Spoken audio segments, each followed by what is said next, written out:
Балалар, ертегі тыңдауға дайынбыз ба? Ендеше тамашалайық бірге.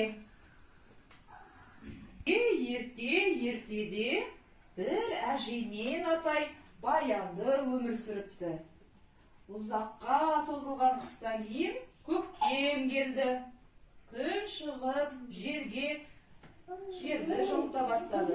Қыс бойы еңбекті сағынған атай күректі алып, үй алдындағы бақшасына шалқан отырғызды. Шалқанға су құйып, күтіп баптайды.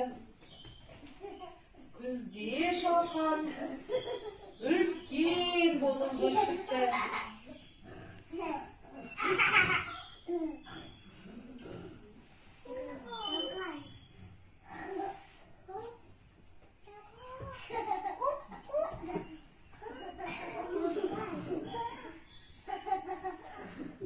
Менің шалқаным үлкен болып өсіп қалыпты ғой. Қандай күшті, қандай керемет. Мына шалқанның дәуін-ай.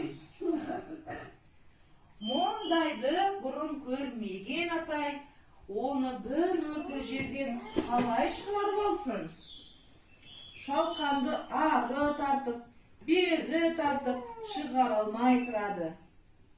Көмекке біреуді шақыруға тура келді. Атай ойланып, кемпірін шақырады. Ай, кемпірім, қайдасың? Маған көмекке кел. Мына шалқанды шығара алмай жатырмын. Ау, шағау, кем боп қалды саған, шағау? Көмектес маған. Ой, белім ауырып тұр еді. Жарайды, ендеше көмектесейін саған, шағау. Кемпірі көмекке келеді. Әжей атайдың белінен ұстайды. Шағау, тұрақты белінен ұстап алайық дұрыстап. Тартайық бірге. Атай болса шалқанын желегінен ұқтап ұстап, екеуі тарта бастайды. Әрі тартып, бері тартып, шығара алмайды. Ой, мына шалқандай. Сонда атай кемпіріне: Енді не істейміз? Мына шалқанды екеуміз де шығара алмадық қой, кемпір-ау. Не істейміз енді? Мен қазір немере қызымды шақырайын. Әй, немере қызым, келе қойшы. Ата, апа, не болып қалды? Бізге шалқанды жұлуға көмектес. Жарайды, көмектесейін сіздерге. деп немересі жүгіріп келіп көмекке ұмтылады. Ата, апа, мен санасам бола ма? Санай ғой, балапаным. Ал, 1, 2, 3. Ой, мына жұлынбады ғой мына шалқан. Енді не істесек болады екен? Мен онда қазір көмекке күшігімді шақырайын. Күшігім, келе қойшы. Күшік көмекке келеді. Күшік, бізге шалқанды жұлуға көмектесші. Жарайды, көмектесейін. Күшік немересінің көйлегін етегінен ұстайды. Немересі апасының көйлегін етегінен ұстап, әжесі болса атасының белінен мықтап ұстап, ата шалқанның желегінен ұстайды. Төртеуі ары тартады, бері тартады. Шалқанды жұла алмайды. Ой, мына шалқаның үлкенсін-ай. Енді не істесек болады екен? Күшік, сен айта қойшы.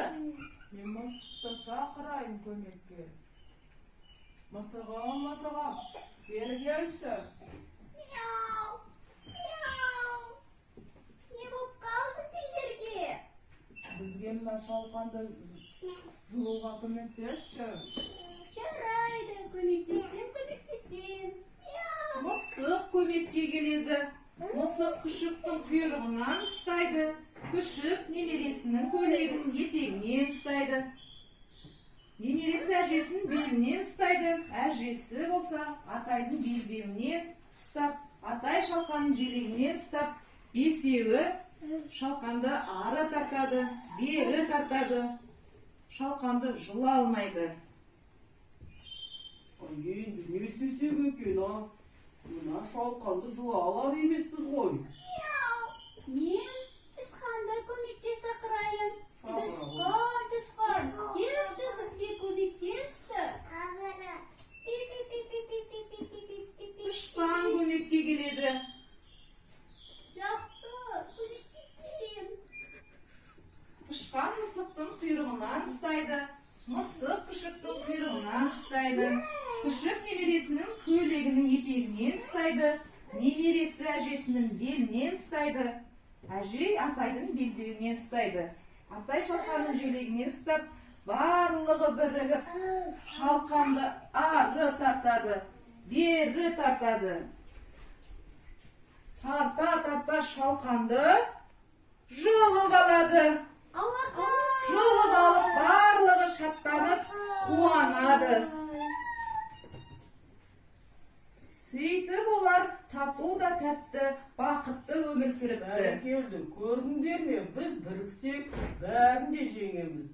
Бірлік болмай, тірлік болмас деген осыдан қалған балалар. Балалар, ертегі тыңдауға дайынбыз ба? Ендеше тамашалайық бірге. Ертеде бір әже мен Атай баянды өмір сүріпті. Ұзаққа созылған қыстан кейін көктем келді. Күн шығып, жерді жылыта бастады. Қыс бойы еңбекті сағынған Атай күректі алып, үй алдындағы бақшасына шалқан отырғызды. Шалқанға су құйып, күтіп баптайды. Күзде шалқан үлкен болып өсіпті.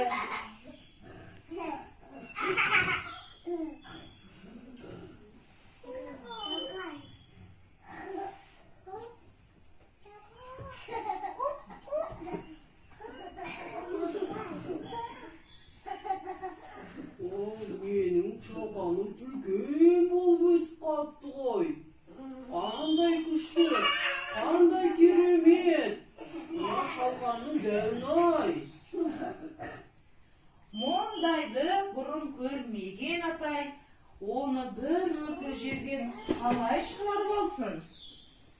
Шалқанды ары тартып, бері тартып шығара алмай тұрады. Көмекке біреуді шақыруға тура келді. Атай ойланып, кемпірін шақырады. Ай, кемпірім, қайдасың? Маған көмекке кел.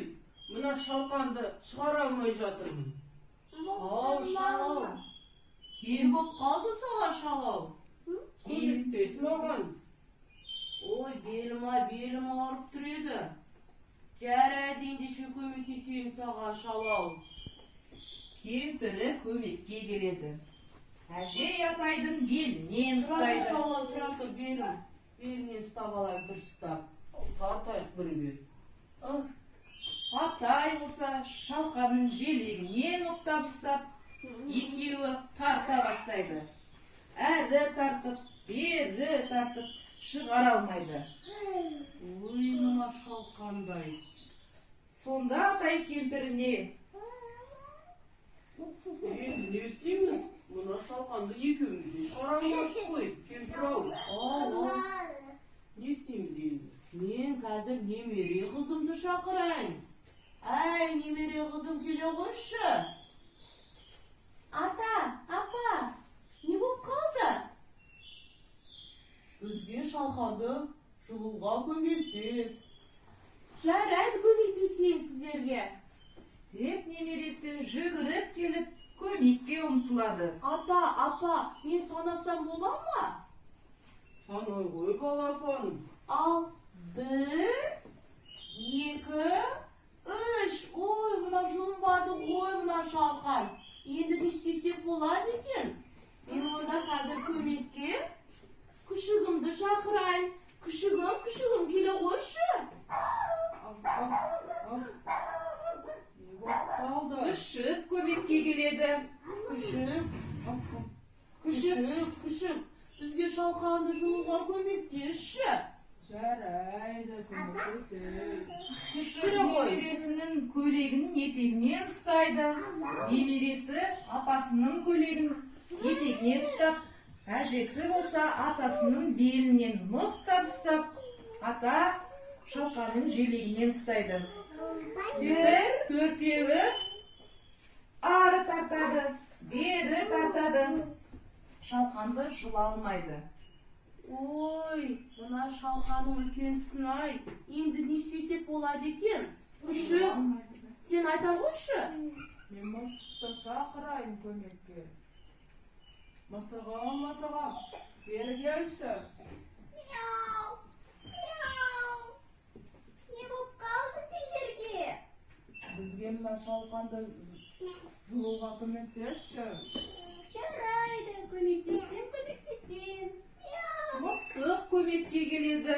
Мысық күшіктің құйрығынан ұстайды.